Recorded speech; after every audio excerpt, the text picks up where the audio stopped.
Hello বন্ধুরা, সবাই কেমন আছেন আপনারা? আশা করি খুব ভালো আছেন and welcome back to my channel to a new vlog. আর চ্যানেলের নতুন বন্ধুদের অনেক অনেক স্বাগত জানাই। সেদিন লক্ষ্মী পুজোর জন্য যেই ফুলের বুকেটা কিনে এনেছিল সেইটার কয়েকটা ফুল বেঁচে গেছিলো, তো সেই ফুলগুলো ভাবছিলাম যে কোথায় রাখবো। তো আমাদের যেই ফ্লাওয়ার ভাসগুলো আছে সেগুলোর কোনোটাতেই দেখলাম ঢুকছিল না, সেই জন্য গ্লাসেই কেটে কেটে আর এরকম করে রেখে দিয়েছিলাম। আজকে হচ্ছে গিয়ে লক্ষ্মী পুজোর 2-3 দিন পর। সকাল থেকে ছিল দীপের অফিস রন স্কুলে, আর এখন সমস্ত কিছু গোছগাছ করে আর বেরিয়ে পড়েছি। যাব হচ্ছে গিয়ে একটা জঙ্গলে। চলুন তাহলে আপনাদেরকেও সঙ্গে করে নিই, যদিও অনেকটা দেরি হয়ে গেছে, কারণ দীপের অফিস শেষ করে তবে তো বেরোনো, সেজন্য। এই মাত্র জাস্ট বেরোতে পারলাম। আমি তো সকাল থেকে কোনো কিছুই সেভাবে গুছিয়ে রাখিনি, অনেক কিছু করতে হলো আর কি, সবও করেছি। তো যাই হোক, এখন এই কদিন আগে আর কি, যেহেতু ফ্লোরিডাতে ওই বড় বড় দুটো সাইক্লোন এসেছিল, হ্যারিকেন এসেছিল, তার জন্য অনেক জায়গায় অনেক রাস্তা খারাপ হয়ে গেছে, ধসে পড়ে গেছে, ঘরবাড়ির তো অবস্থা যাতা একেবারে। তো সেজন্য রাস্তা যেহেতু খারাপ হয়ে গেছে, আমরা যাচ্ছি এখন, তো বললাম যে স্মোকি মাউন্টেন, তো স্মোকি মাউন্টেনের দিকেও রাস্তা মানে যেটা অ্যাকচুয়ালি ম্যাপে দেখায় আমাদের এখান থেকে এদিক থেকে North Carolina to Smoky Mountain, সেই রাস্তাটা নষ্ট হয়ে গেছে, মানে পুরো ধসে পড়ে গেছে লিটারালি, দেখছিলাম ও ভিডিওতে দেখাচ্ছিল। তো সেজন্য অন্য একটা টেনিজি দিয়ে অন্য স্টেট দিয়ে ঢোকাচ্ছে, নর্থ ক্যারোলিনা দিয়ে টেনিজি হয়ে দেন 1.5 ঘন্টা এক্সট্রা লাগছে। পৌঁছবো আমরা স্মোকি মাউন্টেনের কাছাকাছি, নিশ্চয়ই মাউন্টেনেই পৌঁছবো। পিজিএন ফোর্স যাচ্ছে, ওটা ওখান থেকে 10 মিনিটস। হ্যাঁ, পিজিএন ফোর্স হচ্ছে একটা small town in smoky mountain. তো চলুন, এখন তো বেজে গেছে অনেকটাই, 6টা দেখাচ্ছে 12টা। সেই আমি বলি যে আমরা অনেক রাতে রাতে বেড়াই, শুধু হোটেলটা স্টে করি জাস্ট নামকা বাসতে, যে মাথায় একটা ছাদ দরকার বলে এই ঠান্ডার মধ্যে। যাই হোক, পৌঁছতে প্রায় ওই 1-1.5টা কি 2টো বাজবে, কারণ রাস্তাঘাটে আবার দাঁড়াতে হবে, খাবার খেতে টেতে হয়। যাই হোক, কফি টফি সব সঙ্গে নিয়ে বেরিয়েছি, কিন্তু কফির সঙ্গে টফিটা নেওয়া হয়নি সেরকমভাবে। যাই হোক, এখন আবার রাত্রিবেলায় পৌঁছে তারপরে গিয়ে এই পাহাড়ের নাকি আবার এক বিশেষত্ব আছে, সেটা হলো গিয়ে নামটা আশা করি শুনে ভাবছেন যে স্মোকি মাউন্টেন, মানে পাহাড়টা হচ্ছে গিয়ে ধোঁয়ায় নাকি ঘেরা থাকে সমস্ত সময়ই। যখন দিনের বেলাতেও কেউ যদি যায়, কি সকালে যাক, রাত্রিবেলাতে তো কথাই নেই, দেখা যায় না সেভাবে, কিন্তু দিনের বেলার যে কোনো সময়ে গেলে ওই সকাল থেকে সমস্ত সব পাহাড় জুড়ে খালি ধোঁয়া ধোঁয়া দেখা যায়, মানে পাহাড়টা যেন স্পষ্ট কখনোই হয় না, শুধু মনে হয় ধোঁয়া। আমার নিজের চোখে দেখা নয়, শুধু মানুষের মুখেই শোনা। তো যাই হোক, এখন আমরা সেই শহরেই পৌঁছে গিয়েছি, যেই শহরে ওই ন্যাশনাল পার্কটা। এটা হচ্ছে গিয়ে আমরা আমাদের নর্থ ক্যারোলিনা স্টেট থেকে আরেকটু ইস্ট কোস্টের দিকে, এটা হচ্ছে গিয়ে টেনিজি বলে আরেকটা স্টেটে চলে এসেছি।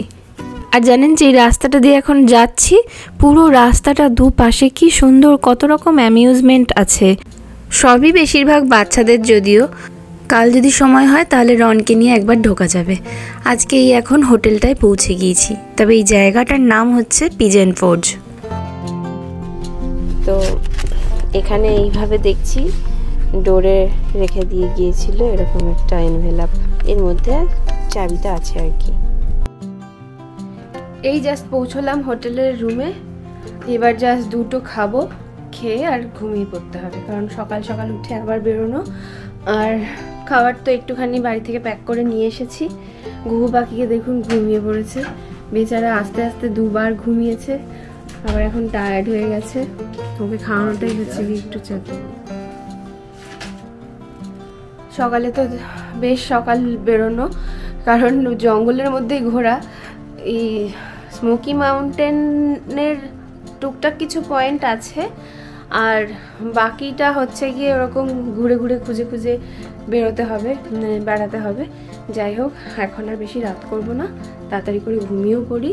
এখন বাজে হচ্ছে গিয়ে প্রায় 1টা বাজতে যায়, 12:45। এই দেখুন এবার আজকে সকাল হয়ে গেছে, আর সকাল হতেই এই শহরের আসল গাছের রং টং দেখতে পাওয়া যায়। আমরা তো এসেছি স্মোকি মাউন্টেনে, খুব সুন্দর ফল কালার হয় বলে সেটার জন্য দেখতে। আর এই যে হোটেলটা, রিসেপশন রাত্রিবেলায় বন্ধ হয়ে গিয়েছিল বলে ওরকম এনভেলপে চাবিটা দিয়ে দিয়েছিল। হয়ে গেছে আর আমরা বেরোলাম, এখন প্রায় 10টা মতো বাজে। আর আমরা তো বললাম কালকে রাত্রিবেলাতে যে ন্যাশনাল পার্কের কাছাকাছি একটা হোটেল নিয়েছি, তো এই মোটামুটি ন্যাশনাল পার্কে ঢুকেই গিয়েছি। এটা তো হচ্ছে গিয়ে মাউন্টেন আর এরকম ফরেস্টের মতোই ন্যাশনাল পার্কটা ধরুন, আর এইটা হচ্ছে গিয়ে একদম ফলের টাইমে, জাস্ট ফল কালার্সগুলো শুরু হয়েছে, মানে অটাম সিজনে যে এই যে পাতার রঙগুলো চেঞ্জ হয়ে যায় সেটা শুরু হয়েছে আর কি। এখন যেহেতু মানে পাহাড়ের অনেকটা নিচের দিকে রয়েছি সেজন্য অতটা বোঝা যাচ্ছে না। এমনিতে রাস্তাটা সিনিক, হ্যাঁ, এই রাস্তাটা আর এই রাস্তাগুলো তো ভীষণই সিনিক, মানে বুঝতে পারছেন তো, এই যে এই গাছগুলো সব যখন কালারগুলো চেঞ্জ হয়ে যায় এত সুন্দর দেখতে লাগে। তো উপর দিকে আমরা এখন উঠবো, চলুন তাহলে। এখন যাচ্ছি হচ্ছে গিয়ে ভিজিটার সেন্টারে, ফার্স্টে ম্যাপ নেব, তারপরে গিয়ে ম্যাপ নিয়ে ওই পয়েন্ট ওয়াইজ কোন পয়েন্ট থেকে গেলে কতটা ভালো দেখতে পাবো সেইগুলোই যাব। আর সকাল থেকে যখন বেরিয়েছি তখন থেকে দেখছি জানেন তো যে বহু রাজ্য থেকে প্রচুর লোক এসেছেন, কারণ গাড়ির পেছনে যে নাম্বার প্লেটটা তাতে সেই রাজ্যের আর কি নামটা লেখা রয়েছে, সেজন্য বোঝাও যাচ্ছে যে কত রাজ্য থেকে মানুষজন আসছেন। এই দেখুন না গাড়ির কত যেন লাইন, আর সামান্য এই যেই ন্যাশনাল পার্কের বোর্ডটা থাকে ওই বোর্ডটার সামনে ছবি তোলবার জন্যই এরকম টুকটাক লাইন পড়েছে। আর তারপরে যে এই যে আমরা এখানটায় পৌঁছলাম, এটা তো ভিজিটার সেন্টারটা বললাম, তো ভিজিটার সেন্টারে তো সাধারণত ওই একটু ফ্রেশ হতেও ঢোকে কেউ, আবার ম্যাপটা থাকে, সে এই যে গোটা ন্যাশনাল পার্কটা ঘুরবো তো এমনি এমনি তো ঘোরা হয় না, তার জন্য তো একটা ম্যাপের দরকার হয় যে মেন বিশেষ কোন পয়েন্টগুলো আছে সেই পয়েন্টগুলোতে যাব বলে। তো সেগুলো এমনি পয়েন্টের নাম যদি নেট থেকে দেখে আসা হয় সেইভাবেও চলে যাওয়া যায়, তবে ম্যাপ থাকলে আর একটু বেশি সুবিধে হয়। তো সেই ম্যাপটা নেওয়ার জন্যই আরও বেশি করে এই ন্যাশনাল পার্কের ভিজিটার সেন্টারগুলোতে ঢোকা হয়। আর তাছাড়া স্মৃতি হিসেবে যদি কিছু এখান থেকে কেনা যায় তো আমরা তার মধ্যে ওই ম্যাগনেটটিই কিনি, সেটা আমাদের বাড়িতে আগে ফ্রিজ আর এখন অন্য একটা জায়গা পেয়েছি আর কি ম্যাগনেট আটকানোর জন্য। তো ওই ম্যাগনেট আর টুকটাক সুভিনিয়ার যার যা পছন্দের সেই সব নিয়ে আর কাজ সেরে আবার রওনা দেওয়া হয়। তবে ওই যে সামনে একটা জায়গা দেখা যাচ্ছে খোলা মতো, যেখানটায় পার্কিং করা হয়েছে, তো পার্কিং আবার এই ন্যাশনাল পার্কে পার্কিং করার জন্য পার্কিংয়ের টিকিট নিতে হচ্ছে, মানে কোথাও যদি 15 মিনিটের বেশি পার্কিং করা হয় তার জন্য ওই পার্কিংয়ের যে টিকিটগুলো সেগুলো ম্যান্ডেটারি। ওই মোটামুটি $15 করে লাগলো আর কি পার্কিংয়ের জন্য টিকিটগুলো নিতে। আর এই যে ঢুকে পড়েছি এবার ভিজিটার সেন্টারের ভেতরে, এরকম করে তো সাধারণত সাজানোই থাকে, আর ভেতরে পুরো ন্যাশনাল পার্কটার একটা এইরকম রেপ্লিকা থাকে যে এখানে কোনখানে কি পয়েন্ট আছে, কোন পয়েন্টটাতে কতটা বেশি হাইক আছে, কোন হাইকটা মডারেট, কোন হাইকটা লো, এরকম করে দেওয়া থাকে। যার যেটা দেখে মনে হয় যে সে সেটা করতে পারবে, যেতে পারবে, সেইগুলো সে এখান থেকে দেখে নেওয়া যায় আর কি। আর দেখেছেন কত লাইন পড়েছে আর কতজন লোক এখানে, তাও সবাই ঢোকেননি বোধহয়।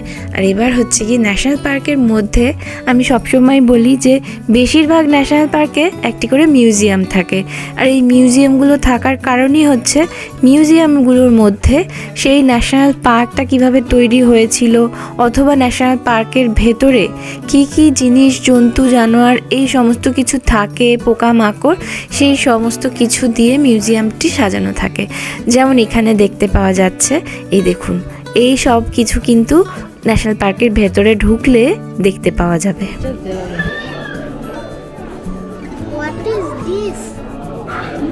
একটা গাছ, গাছের একটা গুঁড়ি কেটে রেখেছে, কি চমৎকার না। এখানে একটা ন্যাশনাল পার্ক আছে জানেন তো আমেরিকাতে, সেটাতে বড় বড় সাইজের বহু বছর আগেকার গাছ আছে, সেকুয়া ন্যাশনাল ফরেস্ট সেটার নাম। তো যাই হোক, ওটা আবার সেই ওয়েস্ট কোস্টের দিকে। ওই গাছগুলো যা সাইজ, তার গুঁড়িগুলো যে কত মোটা হবে জানি না, এই গাছটা থেকে হয়তো আরও 2-3 গুণ বড় হবে। কিন্তু এইখানে যে গাছের গুঁড়িটা কাটা রয়েছে দেখলেন, ওইটাই যথেষ্ট বড়। আমাদের ন্যাশনাল পার্কের একটা ম্যাপ নেওয়া হয়ে গেছে। এবার চলুন, খাবার তো নিতে ভুলে গিয়েছি, টুকটাক টিফিন খেতে লাগে। আর এই ন্যাশনাল পার্কের মধ্যে কোনো সেরকম খাবার দোকান নেই যা দেখছি। সো আমাদের আবার পার্ক থেকে একটু বাইরে বেরিয়ে এসে এই যে বার্গার কিং থেকে বার্গার আর টুকটাক একটু চিকেন ফ্রাই কিনে এবার আবার ঢুকবো পার্কে।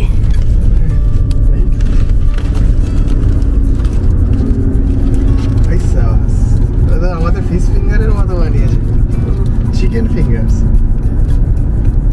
চিকেন ফ্রাইজ, কিছুই না, ওই নাগেটসটাকে লম্বা করে দিয়েছে। চিকেন নাগেট খাওয়া বলছিল না।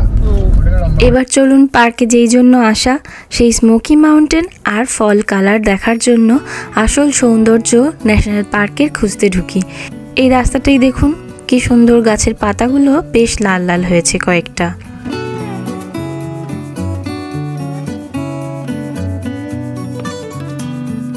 তবে একটা জিনিস কিন্তু আমেরিকাতে লক্ষ্য করেছি, এই এত বছর ধরে যে ঘুরছি, যে কোনো জায়গায় যে কোনো সিজনে চলে গেলেই যে সেই জিনিসটা দেখতে পেয়ে যাব, সেটা কখনো হয় না, জানেন তো। এই যে এখন ফলের সময়, তবে ফল কিন্তু যেই জায়গাটাতে যেই সময় আসবো হয় সেই সময়ই আসে। আমরা যেমন এই স্মোকি মাউন্টেনে এসেছি, ওই যে দূরে দেখতে পাচ্ছেন একটা ছোট্ট জলাশয়ের মতো, ওটা একটা লেক। আর একটু ধোঁয়া ধোঁয়া পাহাড়গুলো দেখা যাচ্ছে না, ওগুলো তো দেখে বোঝা যাচ্ছে না যে একটু কীরকম ধোঁয়া হয়ে আছে। ওইটাই হচ্ছে গিয়ে স্মোকি মাউন্টেনের বিশেষত্ব, যে যত দূর দেখা যায় ততটাই ওরকম ধোঁয়া। আর যদি কখনো আরও অনেক ওপরের কোনো পয়েন্ট থেকে দেখতে পাওয়া যায় আর কি, সেইখানে সত্যিকারের মেঘ হালকা হালকা ভেসে থাকতে দেখা যায়।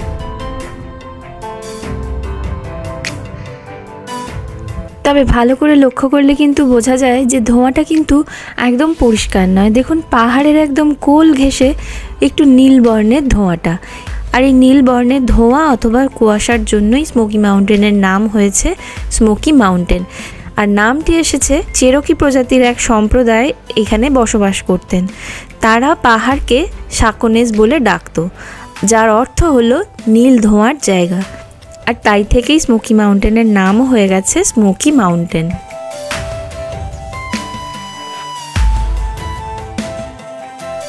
যাই হোক, তখন যেটা বলছিলাম যে সময় মতো যদি সেই সব জায়গায় পৌঁছানো না হয়, বা হয়তো সময় পেরিয়ে গেছে পৌঁছেছি, অ্যাকচুয়াল জিনিসটা কিন্তু দেখতে পাওয়া যায় না।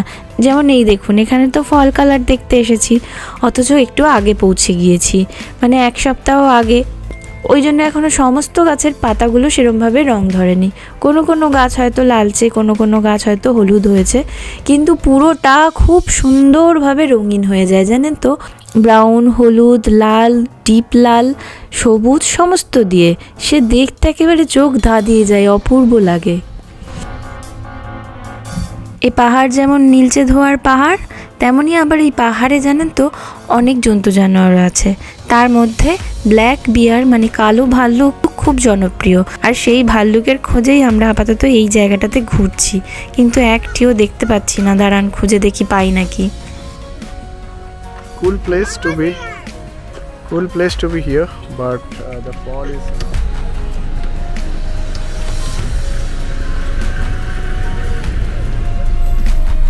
not easy. যাক, অ্যাট লাস্ট এতক্ষণ ধরে খুঁজে একটা মাত্র ভাল্লুক দেখতে পেয়েছি। আপনাদের দেখাতে পারলাম কিনা আমি বুঝতে পারছি না, কারণ ক্যামেরাটা আমি মানে অন করেছিলাম, কিন্তু অনেকটা দূরে চলে গেছিল, তো সেজন্য মনে হয় না অতটা প্রমিনেন্ট এসেছে। তবে অনেক বড় আর একদম কালো, তো আশা করি হয়তো বোঝা যাবে, কারণ মুভও করছিল। যাক, অ্যাট লাস্ট দেখতে পেয়েছি এতক্ষণ ধরে ঘুরে। আরও অনেকগুলো দেখতে পাওয়ার কথা ছিল, কারণ শুনলাম বা পড়লাম সেরম মতো এখানে বেশ ভালো রকম ভাল্লুক দেখতে পাওয়া যায়। সন্ধে হচ্ছে বলে মনে হয় এবার দেখা যাচ্ছে। পাহাড়, ঝর্ণা, জঙ্গলে মোড়া এই ন্যাশনাল পার্কটি এত সুন্দর। আর এই চারদিকে যেখানগুলোতে ফলটা দেখা যাচ্ছে সেই জায়গাগুলো যেন আরও রঙিন ছবির মতো হয়ে গেছে। এখন আমরা একদম পরন্ত বিকেলে জাস্ট সন্ধে হব সেই সময়তে একদম লাস্ট যেটা পয়েন্ট আজকে সেখানে এসেছি। এটা একটি ঝর্ণা, খুব ছোট্ট মতো, কিন্তু এখান দিয়ে দেখুন পাথর দিয়ে বয়ে বয়ে যাচ্ছে জলটা, কি অসম্ভব সৌন্দর্যে লাগছে। যাই হোক, এখানটা দেখা হয়ে গেল, এবার চলুন বাড়ি ফিরে যাই, কারণ সন্ধে হয়ে গেলে তো আর ন্যাশনাল পার্কের মধ্যে কিছুই দেখা যাবে না, শুধু ওই ঝিঝি পোকার ডাক আর জোনাকির আলো ছাড়া। আর এবার আমরা ঢুকে পড়েছি একটা ইটালিয়ান রেস্টুরেন্টে। ইটালিয়ান খেতে এমনিতে রনের খুব ভালো লাগে, পাস্তা টাস্তা এইগুলো সব ও খুব ভালোই খায়, আর আমাদেরও বেশ ভালোই লাগে, তাই জন্য ঢুকলাম আজকে অলিভ গার্ডেনে। খাবারের পরিমাণ এত বেশি যে স্টার্টারে একটা চিংড়ি মাছের আইটেম অর্ডার করেছিলাম, সেটার সঙ্গে এত রকমের সবজি ওরা ফ্রাই করে দিয়ে দিয়েছে, ওইটা খেয়েই পেট ভরে গেছিলো। তারপর অনেক যুদ্ধ চালিয়ে এই পাস্তাটা উদ্ধার করেছি।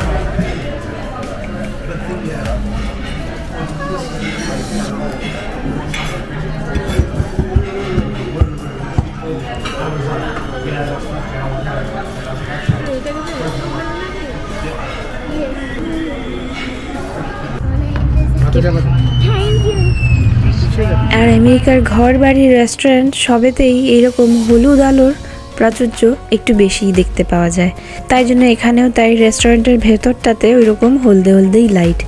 আজ আবার পরের দিন সকাল, হোটেল থেকে চেক আউট করে একেবারে বেরিয়ে গেছি, আর সোজাসুজি আজকে আর একদম দেরি করিনি, জানেন তো গতকাল ওই খাবার কিনতে গিয়ে বেশ দেরি হয়ে গিয়েছিল, ওই জন্য আর শেষের দিকটা অনেকক্ষণ আর টাইম পাইনি। তবে যাই হোক, আজকে একেবারে খাবার টাবার কিনে নিয়েই পার্কের মধ্যে ঢুকেছি।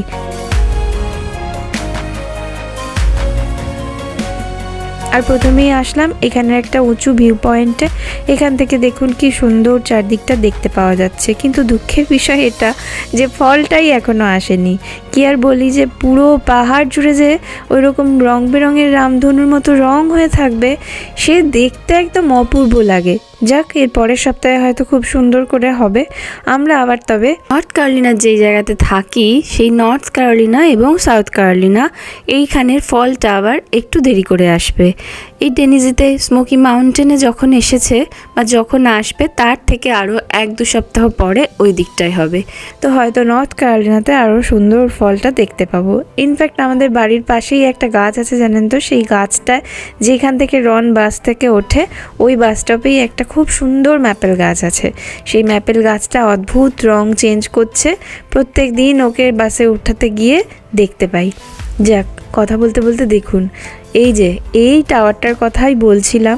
ইনফ্যাক্ট একটু আগে ছবিটায় দেখলেন যে এই ভিউ পয়েন্টটাতে স্মোকি মাউন্টেনে আসলে সাধারণত মানুষজন এই ভিউ পয়েন্টটাতে আসেনি, কারণ এই ভিউ পয়েন্টটার থেকে অনেকটা বিস্তৃত জায়গা জুড়ে স্মোকি মাউন্টেন দেখতে পাওয়া যায়।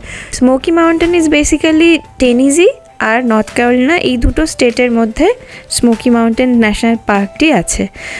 তো অনেকটা জায়গা জুড়ে এই টাওয়ারটাতে উঠলে দেখতে পাওয়া যায়। তবে কিন্তু এই যে হাইকটা করছি, এটা কিন্তু বেশ টাফ হাইক, কারণ অনেকটা রাস্তা হেঁটে এসেছি আর রাস্তাটা বেশ উঁচু খাড়াই, সেই জন্য একটু কষ্ট হচ্ছিল। আর একদম শীত পড়ে যাওয়ার আগে যদি এরকম কোনো পাহাড়ি জায়গায় যাই, তখন দেখতে পাওয়া যায় যে পাহাড়ের একদম উঁচুতে কোথাও কোথাও স্নোফল হয়েছে। তো স্মোকিতে এসেও গতকাল থেকেই দেখছি যে কোথাও কোথাও ঝুড়ো ঝুড়ো বরফ পড়ে আছে। আর এইখানটাতে তো এইমাত্র দেখতে পেলেন যে কীরকম বরফগুলো পড়ে আর লোক তারপর দিয়ে মানুষজন হেঁটেছে বলে ওগুলো এখন ব্ল্যাক আইস হয়ে গেছে। ওর মধ্যে পা দিলে ব্যালেন্স সামলাতে না পারলে কিন্তু চোট অবধারিত। এত দূরে হাইটটা আর এত উঁচু, তার মধ্যেও একদল দেশি মানুষজনকে দেখলাম, জানেন তো, একটা বড় সড়ো ব্ল্যাক ফরেস্ট কেক নিয়ে এই উঁচুতে উঠছেন, তার মধ্যে আবার ছোট্ট একটা বাচ্চাকে স্ট্রলারে করে নিয়ে। এটা কিন্তু বেশ খাড়াই, ওনারা এখানে এসে হয়তো বার্থডে সেলিব্রেট করবেন। হ্যাঁ, এই ওপরটায় হয়তো জায়গা নেই, কিন্তু নিচে যেইখানটা দিয়ে উঠলাম এই টাওয়ারটার মধ্যে, সেই নিচটাতে কয়েকটা বেঞ্চি পাতা আছে, ওখানে হয়তো সেলিব্রেট করবেন, আগে থেকে ভেবে রেখেছিলেন। আর এই দেখুন, বলছিলাম নীলচে ধোয়ার পাহাড়, ওই দেখুন বিস্তীর্ণ অঞ্চল জুড়ে যতটা পাহাড়ি জায়গা দেখা যাচ্ছে, সমস্তটাই কিন্তু ওরকম ধোঁয়া ধোঁয়া হয়ে আছে। কি অদ্ভুত রকমের সুন্দর, প্রকৃতির কত রকমের রূপ আছে। সত্যিই দেখুন, চারিদিকটা যেন ধোঁয়ার রাজ্য।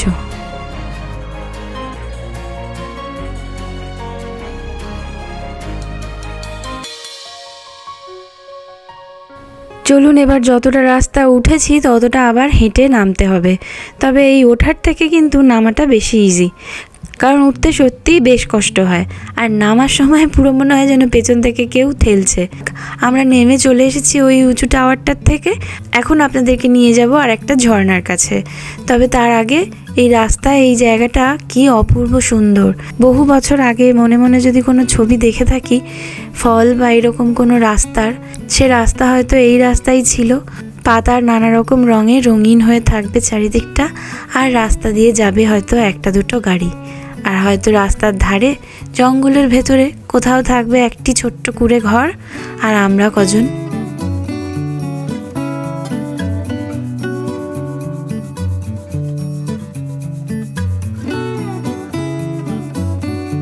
যাক, এই জায়গাটিও পুরো ন্যাশনাল পার্কের মধ্যে বেশ সুন্দর, জানেন তো।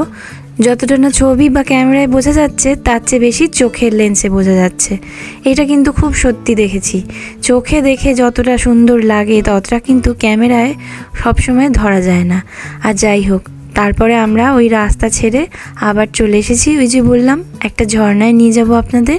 এই ঝর্ণাটা হচ্ছে ন্যাশনাল পার্কের বেশ বড়সড় আকর্ষণ। পার্কিং লট একেবারে ভর্তি, গাড়ি রাখার জায়গা পাওয়া যাচ্ছিল না। বেশ কিছুক্ষণ অপেক্ষা করে তারপরে গিয়ে জায়গা পেয়ে এখন উঠে আসছি। আমরা দুটো হাইকিং স্টিক নিয়ে এসেছিলাম এই উঁচু টুচুতে উঠতে। এবারে দেখছি হাইকিং স্টিকটা বেশ কাজে লাগছে। 2 বোতল জল আর সঙ্গে টুকটাক কিছু স্ন্যাক্স নিয়েছি। তবে জানেন তো, স্ট্রিক্টলি লেখা আছে কোথাও দাঁড়িয়ে বার করে খাবার খেলেও কিন্তু সেটা নিজের রিস্কে, তবে না খাওয়াটাই ভালো। কারণ ওই যে গতকাল যে গ্যাটলিনবার্গ নামক জায়গাটাতে গিয়েছিলাম ভাল্লুক খুঁজতে, ওই জন্যই আর কি। কারণ ভাল্লুক যদি খাবার দেখে সে কিন্তু খাবারের সন্ধানে বা গন্ধে চলে আসে, আর আসলে ঘোরতর বিপদ।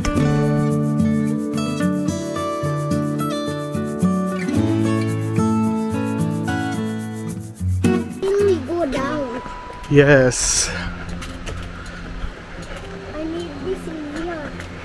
দেখ ওখানে দেখ ওয়াটারফল নয়, বাট ওই যে ওখানে ক্রিকটা যাচ্ছে, ক্রিক। You see the creek? Yes. Okay. Let's go. I can see. I could also. এই সমস্ত ঝর্ণা টর্ণা দেখেছি বেশ লুকোনো জায়গায় থাকে। মানে যদি মন করি যে ঝর্ণাটা দেখেই চলে যাব আর সেটা বুঝি খুব সহজ হবে, একদমই হয় না, জানেন তো। ম্যাক্সিমাম এদেশের এইরকম ন্যাশনাল পার্কগুলোতে ভিউ পয়েন্টগুলো, মানে যেগুলো থেকে সত্যি খুব সুন্দর ভিউ দেখতে পাওয়া যায়, খুব কম আছে যেখানে হাইক নেই। আর তাছাড়া এই যে এত সুন্দর একটা জায়গা দেখুন, ঝর্ণা কি সুন্দর, এখানটাতে ডেক করা আছে, আবার একটা সাঁকোর মতো করা আছে। সমস্তটাই কিন্তু কতটা হেঁটে আসলাম, প্রায় মাইল খানেক, মানে 2 মাইল হয়তো হেঁটে আসলাম। আর এসেই দেখুন নিজের দেশের মানুষজনকে তো দেখতে পাওয়া যায়, সঙ্গে এখানকার এদেশীয় মানুষদের। আর এই ঝর্ণাখানা কি অপূর্ব সুন্দর, অত উঁচু থেকে ঝর্ণাটা পড়ে নিচে দিয়ে নেমে আবার কত দূরে চলে যাচ্ছে। কি যে সুন্দর আওয়াজটা লাগছে শুনতে। তবে আমাদের একটু বেশি হাঁটা অথবা খাড়াই উঁচুতে উঠতে কষ্ট হলেও আমেরিকানদের কাছে কিন্তু এ ধরনের অ্যাক্টিভিটিসগুলো বেশ জনপ্রিয়। আর সকলে যা ছবি তুলছেন, কয়েকজনকে তো দেখলাম নিচে নেমে পর্যন্ত চলে গেছেন ছবি তোলার জন্য। ওয়াটারফলটা পুরো লুকোনো, সব ওয়াটারফল এরমই হয়। Okay, let's go back. Watch your steps, it's on the right side.